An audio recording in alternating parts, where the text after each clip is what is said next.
다시요. 반복 측정했을 때 동일한 결과가 나오는 것을 이제 신뢰도 분석이라고 합니다. 신뢰도라고 합니다. 근데 여기서 말하는 신뢰도는 여러 가지 의미가 있습니다. 첫 번째로는 검사, 재검사, 동형검사법, 반분법, 복수항식법, 이런 다양한 방법 등이 있는데, 얘네들은 여러분들에게 좀 많이 힘들어요. 여러분들이 가장 힘들고요. 그 다음에 가장 쉬운 방법은 내적 일관성 분석이라고, 내적 일관성 분석이라는 방법을 쓰게 됩니다.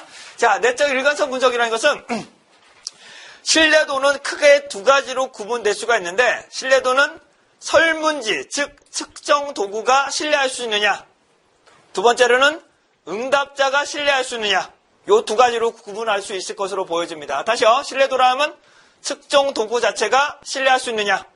두 번째로는 응답자가 신뢰할 수 있느냐.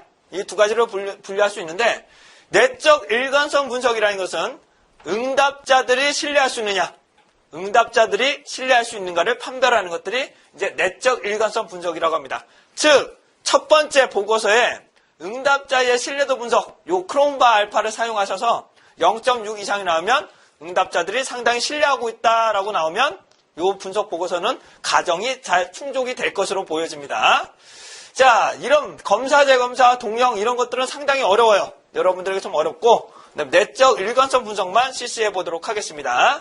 자, 내적 일관성 분석이라는 것은 응답자의 신뢰도로서 크롬바 알파라는 값을 쓰게 됩니다. 크롬바 알파 값을 쓰게 되고요. 데이터의 데이터 분석에서는 안 나옵니다. 데이터의 데이터 분석에서는 안 나오고 KESS를 통해서만 산출할 수 있습니다. 자, 0부터 1까지 값을 가지고요. 0.6 이상이면 신뢰도가 높다라고 판단합니다. 다시요. 크롬바 알파라는 뭐라고 한다고요? 0부터 1까지 값을 가지는데 0.6 이상이면 응답자들이 신뢰할 수 있다라고 판단을 합니다. 자, 0.6이 잘 기억이 안 나시는 분들을 위해서 말씀을 드리면, 일반적으로 시험을 보시면 몇 점 이상이면 합격이신가요? 평균? 예, 60점. 그래서 0.6이에요. 0.6 이상만 나오시면 어떤다? 신뢰할 수 있다라고 판단을 합니다. 자, 크롬바 알파를 통해서 신뢰도 분석을 실시하게 되는데, 크롬바 알파는 하기 위해서는 몇 가지 전제 조건이 있습니다. 첫 번째로는 리커트 척도만 된다. 다시 뭐라고요? 리커트 척도, 즉 범위가 결정되어 있는 상황에서만 가능합니다. 0점부터 10점 혹은 0점부터 5점 범위가 결정되어 있는 경우에만 가능합니다. 즉 연봉이나 매출액 가치는 범위가 큰 거에 대해서는 신뢰도 검정을 할 수가 없어요. 응답 범주가 결정되어 있는 경우. 두 번째로는 긍정이 최고점이 돼야 된다. 어떻게 된다고요? 긍정이 최고점으로 돼야지만 응답자의 신뢰도를 판단하실 수 있게 됩니다. 자, 신뢰도 다시 보겠습니다. 응답자의 신뢰도를 판단하기 위해서 리커트 척도를 기준으로 긍정이 최고점이 되도록 만들어 놓고 신뢰도 분석을 실시를 해야 됩니다. 자, 다음 같은 결과치를 누르시면 지가 알아서 결과치를 누르시면 변수를 막 투입하면 지가 알아서 다 나와요. 결과치가. 지가 알아서 결과치가 다 나와요. 그리고 빈칸이 있으면 안 된다는 거. 빈칸이 있으면 안 된다는 것도 참고해 주시기 바랍니다. 자, 위에 한번 보시겠습니다. 위에는 보면 크롬바 알파 계수라고 나타나는데요. 크롬바 알파 계수는 첫 번째 원 데이터와 표준화 데이터가 나오는데요. 그냥 원 데이터만 보셔도 됩니다. 원 데이터만 보셔도 큰 차이는 없습니다. 자, 원 데이터를 보시면 지금 얼마 나오나요? 0.855로 나오시죠? 0.855로 나타나시죠? 그러면은 제가 말씀드린 것처럼 0.6 이상이 나왔기 때문에 이 10개 데이터를 넣은 거에 대해서는 신뢰할 수 있다. 응답자들이 신뢰할 수 있다라고 판단하실 수 있게 됩니다. 자, 밑에 거를 보시게 되면 문항이 삭제된 후에 크롬바 알파라고 있습니다. 다시요. 문항을 삭제한 후에 크롬바 알파 계수라고 나타나는데 이게 어떤 의미인지 좀 설명을 드리도록 하겠습니다. 자, 문항을 삭제한 후 크롬바 알파라는 것은 해당하는 변수가 삭제가 된다면 크롬바 알파 값이 얼마만큼 변화된다는 것을 반증합니다. 다시 설명드립니다.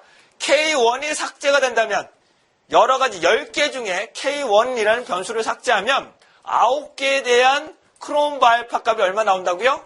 0.808만큼 된다는 의미입니다. 자, 다시요. M3 같은 경우는 M3가 삭제된다면 크롬바 알파 값이 얼마가 된다고요? 0.834 정도의 수준으로 된다는 것입니다. 예. 자, 현재가 지금 0.855고요. 문항을 삭제한 후 크롬바 알파를 보실 건데 가장 큰 거를 봐주세요. 원데이터에서 가장 큰 걸 봐주실게요. 가장 큰 건 뭔가요? 원데이터 크롬바 알파에서 가장 큰 건 뭔가요? 요 정도 되겠죠? 얘가 되겠죠? 그렇죠? M5가 되겠죠? M5. M5가 될 것입니다. 즉, 지금 M5가를 삭제한다면 0.886. 현재는 0.855예요. 자, M5를 삭제하는 게 좋을까요? 삭제하지 않는 것이 좋을까요? 잠깐만요. 다시요. 현재는 0.855예요. 예? 근데 M5를 삭제하면 0.886이 된대. 삭제하는 게 좋아요? 삭제하지 않는 것이 좋아요? 삭제하면 오히려 더 높아진다는 거죠? 이해되시겠나요? 다시 한번요. 얘가 삭제가 되면 크롬바 알파가 요 정도가 되기 때문에 현재는 0.855, 가장 큰 거 보니까 0.886이래. 그러면 M5를 삭제하면 어떻게 된다고요? 0.886만큼 오히려 상승이 되죠. 그래서 M5는 삭제하는 것이 더 좋다라고 설명할 수 있습니다. 하지만 이렇게 계속 삭제하다 보면 남는 것이 없어요. 남아나는 게 없어. 그래서 기준은 0.6 이상만 되면 됩니다. 기본적으로 0.6 이상이 되면 응답자들이 신뢰할 수 있다라고 판단을 할 수 있습니다. 제 경험상 리커드 척도 같은 경우는 거의 다 0.6 이상 나옵니다. 거의 다 0.6 이상 나와요. 0.6 이상이 안 나오거나 간혹 마이너스가 나오는 경우가 있는데 그런 경우는 역코딩을 똑바로 안 하셔서 그래요. 긍정이 최고점이 돼야 된다. 어떻게 해야 된다고요? 긍정이 최고점이 될 수 있도록 설정을 하고 나서 분석을 하셔야 됩니다. 자, 해석을 다시 한번 보죠. 자, 크롬바 알파 값은 현재 0.855 각각의 문항이 되셨는데 이걸 해석을 하시면 첫 번째부터 M5까지 10개의 변수를 집어넣으면 크롬바 알파 값이 몇이라고요? 0.855로 0.6보다 높기 때문에 신뢰할 수 있다. 그러고 그냥 쭉 지나가시면 돼. 굳이 일일이 다 삭제하실 필요는 없어요. 이해되시겠죠? 다시 그냥 한 번 돌리는 거예요. 한 번 돌려서 0.6이 되느냐 안 되느냐 그것만 판단하시면 돼. 0.6이 다 된다면 어떤 응답자들이 신뢰할 수 있다. 그것만 보고서 한 줄을 쓰기 위해서 뭐라고요? 보고서 한 줄을 쓰기 위해서 이것들을 진행합니다. 이 보고서 한 줄, 즉 신뢰할 수 있느냐 없느냐가 앞에서부터 깨지면 겁나 깨요. 아무것도 모르는 교수들이 신뢰할 수 없는 그때부터 다른 교수들이 막 깨. 왜 누구 이거는 진짜 데이터가 신뢰할 수 있느냐부터 계속 깨. 일단 짜증나. 그러니까 리커드 척도를 해서 이미 만들어버려. 몇 개 문항도 필요 없어요. 만들어서 그냥 응답자가 신뢰할 수 있다. 그리고 그냥 가정을 하고 그냥 가버리는 거야. 그리고 응답자의 분포, 인구 통각적 분포에서 직급하고 연령대 정도. 그래서 응답자들이 상당히 신뢰할 수 있는 정도다라고 판단하시고 진행을 해버리면 되는 거예요. 그러면 신뢰도에 대해서는 누구도 터 차이가 상당히 힘듭니다. 왜? 이미 수치로 나와버렸으니까. 자, 그렇으면 신뢰도 분석을 한번 살펴봐 드리도록 하겠습니다. 궁금점 있으세요? 그러니까 0.6만 넘으면 돼요. 뭐라고요? 0.6만 넘으면 응답자들이 신뢰할 수 있다. 일관성 있게 응답을 하고 있다. 라는 것을 판단하실 수 있게 됩니다. 자, 신뢰도 분석을 한번 해보겠습니다. 자, 근데 신뢰도 분석을 하기 위해서는 전제 조건이 있다고 좀 제가 말씀을 드렸습니다. 첫 번째, 리커트 촉도만 된다. 두 번째로는요, 긍정이 최고점으로 배치를 해야 된다.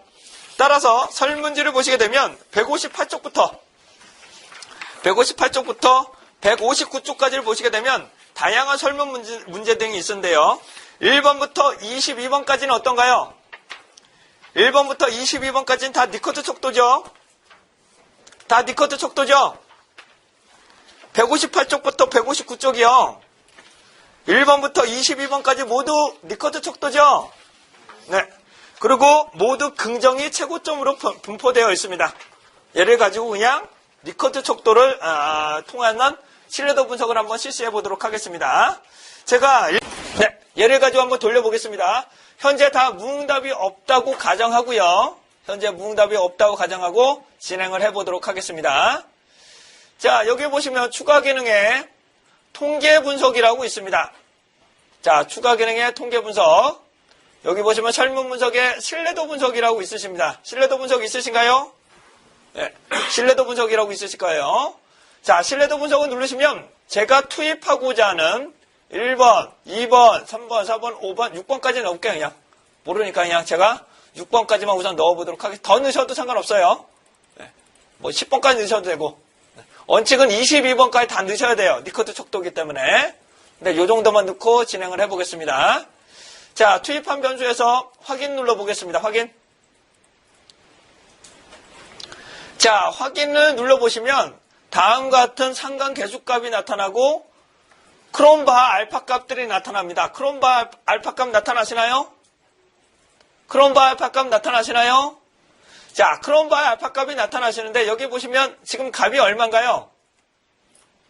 0.938이죠? 0.938이죠? 네, 0.938이면 0.6 이상이 나왔기 때문에 상당히 응답자가 신뢰할 수 있다. 그 한 줄 쓰시는 거예요. 그 한 줄. 그 한 줄을 쓰기 위해서 쓰는 건데요. 자, 항목이 삭제된 후 한번 보도록 할게요. 그래서 가장 큰 건 뭔가라고 보시면 뭐가 가장 클까요? 가장 큰 건 뭐가 될까요? 아무래도 얘가 되겠죠? 얘가 되겠죠? 그런가요? 네. 근데 0.936이에요. 그런데 현재가 0.938이에요. 근데 삭제하는 게 좋아요? 삭제하지 않는 것이 좋아요? 삭제하지 않는 것이 좋겠죠. 삭제하지 않는 것이 오히려 좋은 결과를 얻어냅니다. 근데 0.6 이상이면 상관없어요. 0.6 이상이면 상관없다.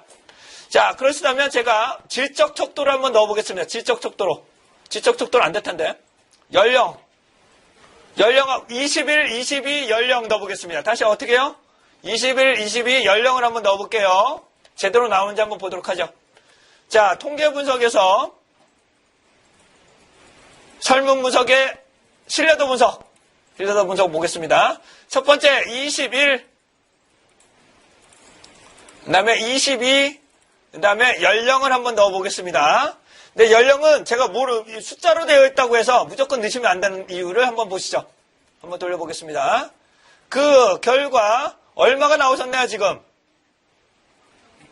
0.523이 나왔어요. 그러면 0.6 이하가 나왔다는 거죠? 그런가요? 0.6 이하가 나왔다는 거예요. 그렇다면 데이터가 어떻게 됐나 한번 보시죠. 문항을 삭제한 후 크롬바 알파라고 나왔네요. 자, 여기를 보시게 되면 Q21을 지우면 0.185 정도, 22를 지우면 0.084 정도. 하지만 연령이라는 변수를 지우면 어떻게 된다? 0.831 정도로 높아진다는 거죠. 따라서 연령이라는 변수를 삭제하는 게 좋아요? 삭제하지 않는 것이 좋아요? 삭제하면 오히려 그러니까 신뢰도 있는 결과를 얻어낼 수 있다. 하지만 이거 변수를 잘못 넣은 거예요. 연령은 질적 변수이기 때문에. 연령은 질적 변수이기 때문에 얘는 일관성이 없게 되는 겁니다. 그래서 반드시 니코트 촉도만 하셔야 돼요. 아시겠나요? 반드시 니코트 촉도만 그리고 긍정이 최고점으로 해야 된다라는 것을 반증해서 한번 설명을 드렸습니다.